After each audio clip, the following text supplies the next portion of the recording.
37 into 33 খুব সহজেই এটাকে মুখে মুখে গুণ করা যায়। কিভাবে? আচ্ছা শেখা যাক।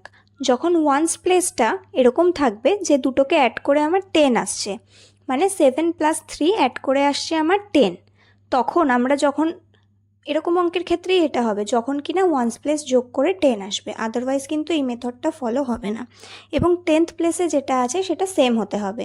তখন আমরা কি করব, 7 × 3 করে 21 বসিয়ে দেব। এরপর 10th প্লেসে যেটা আছে মানে 3, তার পরের ঘর কত, 4, 3কে 4-এর সাথে মাল্টিপ্লাই করে তার আগে বসিয়ে দেব। যেমন কি 3 × 4 = 12, তো আমার অ্যান্সার চলে আসলো 1221। এটা তখনই হবে যখন কিনা ওয়ান্স প্লেসে এমন দুটো সংখ্যা থাকবে যেই দুটো যোগ করে 10 আসছে এবং 10th প্লেসের সংখ্যাটা সেম হবে। তো একইভাবে এই অঙ্কটা করি। তাহলে 8 আর 2 দুটো যোগ করলে 10 হয়, তাহলে এই দুটো গুণ করে বসাবো। 8 × 2 16 আর 9-এর পরের ঘর 10, তো 9 × 10 90। ওকে, তো ঝটপট এবার দেখা যাক এই অঙ্কটা কি হবে, 81 × 89। ঝটপট এটা কমেন্ট সেকশানে বলো। বাই।